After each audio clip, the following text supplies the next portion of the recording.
Smoking is the act of inhaling and exhaling the fumes of burning plant material. A variety of plant materials are smoked, including marijuana and hashish, but the act is most commonly associated with tobacco as smoke in a cigarette, cigar, or pipe. All forms of tobacco are harmful, and there is no safe level of exposure to tobacco.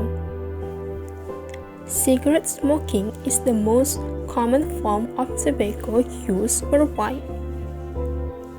Other tobacco products include water pipe tobacco, various smokeless tobacco products, cigars, cigarillos, roll-your-own tobacco, pipe tobacco, bidets, and cretax. Various studies has shown that smoking behavior is learned and begin during adolescence. A similar phenomenon has been reported in Malaysia, where over 80% of adult smokers began smoking before the age of 21 years old. According to the American Lung Association, it is reported that mostly teenagers that smoking are influenced by their friends. Apart from that, stress and trend was one of the factors that contribute to smoking. We have interviewed Dr. Jaya to know what influenced him to start smoking and what motivated him to stop smoking. Okay, before this you have smoked, right? So when and why did you start to smoking? I started smoking when I was in standard 6. It was the influence of my cikgu anak counselor. Dia yang ajar lah masa tu, ikut kawan. Basically influence from the friends. So right now you still smoke or not? No, I've stopped for 15 years already. So what motivated you to stop smoking? At that time, I had a sister who was actually bugging me to stop smoking. So, and then considering that smoke was expensive, and I was a student, so that actually motivated lah. But it actually took 3 attempts to actually stop smoking. It's not as easy as how people think it is. When you smoke, what you feel like? You feel relaxed or something else? Relax, yes, but it's more like cara nak cakap bahasa Inggeris. Okay, dia macam ni, dia nampak macam cool lah. You are the cool kid group macam tu. Macam tu, that's about it. Cigarettes contain nicotine, which is highly addictive. Even if you want to quit smoking, you may find it difficult because you are addicted to the effects of nicotine. Nicotine alters the balance of 2 chemicals called dopamine and noradrenaline in your brain. When nicotine changes the levels of these chemicals, your mood and concentration levels change. Many smokers find this enjoyable. The change happens very quickly. When you inhale the nicotine, it immediately rushes to your brain, where it produces feelings of pleasure and reduces stress and anxiety. Therefore, many smokers enjoy the nicotine rush and become dependent on it. The more you smoke, the more your brain becomes used to the nicotine. This means you must smoke more to get the same effect. No matter how you smoke, tobacco is dangerous to your health. There are no safe substances in any tobacco products, from acetone and tar to nicotine and carbon monoxide. The substances, when you inhale, do not just affect your lungs. They can affect your entire body. We meet Dr. Peter to know more details about the substances in cigarette smoking. What makes the substances in cigarette dangerous to our health? Okay, first of all substances in the cigarette is bad for our health. So there are over about 7,000, I think, 5 to 7,000 substances in cigarettes, and about 10% of it can cause cancer. So, and one of the main thing that is in cigarette is nicotine, which is addictive. So that's why people will be continuously smoking, even if they have the will to quit, but then they will still have the addiction to continue. Yeah. Okay. So other than nicotine, what's the make cigarette dangerous for our health? Okay. Cigarette affects our body physiology. The main one is lung. So because you smoke directly to the lung, so one of the main side effect of smoking is lung cancer. So it can also cause chronic obstructive pulmonary disease. So that one would, like what was mentioned earlier, it causes asthma-like symptoms, but it's not reversible. So it gets progressively worsened if you continue smoking. So it leaves you breathless, it gives you difficulty in breathing, and you will have more prone for lung infection, things like that. So most of the time you will require oxygen or medication, lifelong medication to actually control it. Okay, I see. Okay, we go to the second question, which is what is secondhand smoking bad for health? Okay, secondhand smoking is smoke that you get from a person who smokes, a smoker. So, for example, if I'm smoking here in this room, so you are the secondhand smoker. So you get the smoke from me. So it affects you the same way as I'm smoking as well. So although you're not smoking, but you have that effect. So you're risking your life just because I'm smoking. So you have the same effect to your lungs, to your heart. So it increases your risk for stroke, for heart disease as well.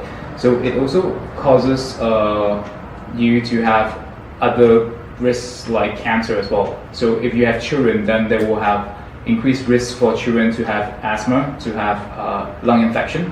So they will also be more prone for upper respiratory tract infection as well. So that is one of the main things that we discourage smokers to avoid smoking at home, at workplaces, at public places as well, where they have a lot of women and children. Kan setengah orang macam dia tak merokok tapi tiba dia vape. Vape is actually, vape pun kalau okay, vape is very controversial. Kalau especially di Malaysia, kalau masa dulu tu vape tu dia buat tu sebenarnya, I think it was a Chinese guy, right, Hong Li or something, a pharmacist. He actually created the vape to actually for his father to quit smoking and everything and all that, right? In other countries they do have vape, like UK and everything. UK, right, they sarankan for quit smoking or something like that. I can't remember. Ada, tapi dekat sana tu dia regulate. Dia ada regulation untuk dia punya e-liquid tu, dia ada regulation. Kat Malaysia, there's no regulation. Any Jack and Jill down the road can actually, what they call it, do the juice. And logically lah, you nak dapatkan customer untuk datang kepada you balik, you buat apa? Dia akan buat apa? Campur lah. Sekarang pun dah rasa enforcement ada pergi, dia orang ada pergi pun, dia orang ada jumpa juga yang e-liquid yang dalam tu ada nikotin yang dia orang tak bagi tahu tu. Jadi vape is not a safe option, especially in Malaysia. Kita kena, I think kena ada kajian kot. Ataupun dia akan jadi macam rokok lah. Masa zaman dulu-dulu kan boleh tengok, you tengok advertisement dulu-dulu dalam kapal terbang pun dia ada rokok, dia ada kat mana-mana because it's like social norm. But down the road 80, 100 years, 80 years or some down the road, dia orang perasan, alamak kenapa ramai orang ada ini pula, kanser paru-paru lah, apalah ni semua sekali kan. Attributed to smoke. Kalau dekat Malaysia ni, you need proper enforcement semua sekali tu kena ada lah. Kena jaga-jaga lah benda tu. Pasal kita tak tahu dia punya long term tu macam mana dia punya kesan kepada badan kita. Jadi yang isu vape tu memang susah jugalah. Selain vape pun dia ada kan yang apa nama satu tu? Stick. Yang macam orang stick yang Asalnya mula daripada yang stick tu. Lepas tu baru dia jual kepada yang e-cigarette. Asalnya mula daripada tu. Lepas tu baru dia jadi kepada vape yang pot semua tu, yang ada mod dia semua sekali. Jadi dia boleh sama juga, tapi dia macam evolve lah. Dia berubah. Macam teknologi kita berubah, kita tukar telefon setiap kali. Sama juga. Sekarang dia boleh pergi beli mod tu apa tu? Ada lah ikut resale lah, apalah, semua sekali tu ada. Yang ada mahal, ada murah. Tapi kat Malaysia, enforcement is very good. So, Doctor, can you give some encouragement to people outside that to stop smoking? Well, we know that to stop smoking is a bit hard for them. Okay, from my experience, I think the easiest way, like for Muslim, is during Ramadan. So that is the easiest way that we actually tackle the issue. Where during Ramadan we encourage them not to smoke, because most of the time they are fasting anyway, they can't smoke. So during that period, so when they get into that norm, then it's easier for them to actually come to us and get enrolled in our stop smoking program. So that will help them to actually reduce their smoking frequency. So like what was mentioned earlier. So it takes time. So it will take maybe a few months for them to actually reduce their smoking habit. So day by day, so they stop smoking, and with proper health medication and also health information, they might actually reduce it. So that's one of the ways. Most of the time, we restrict people from smoking in public places, so that they have very little places where they can smoke. So that will be one of the ways that we actually enforce it. Let's say, for example, now you can't smoke in restaurants and cafes. Yeah, so that is one of the reasons, because most of the time when you smoke is because you're in a social environment. So you want to smoke when you have friends together. So in those places where you go is usually cafes and restaurants. So we prevent people from doing that.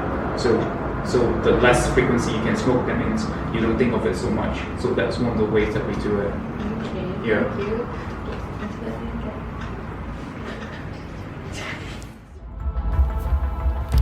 To prevent this, many countries around the world have already introduced laws to protect people from exposure to tobacco smoke in public places. Celebrations around the globe on World No Tobacco Day, 31st May, encourage more people and more countries to go smoke-free. In Malaysia, the government have implemented a law that bans smoking in public areas, especially at restaurants. Smokers need to be at least 3 meters away from the restaurants to light up their cigarettes. This action taken will be such a relief to non-smokers, especially when they are in public places. Therefore, we hope that the government's carefully efforts follows by the unity of all groups of people will reduce the percentage of smokers in the country for all ages. Quitting smoking means you will put you and your body on the path back to health. It is never too late to quit. It is never too late to turn your life around.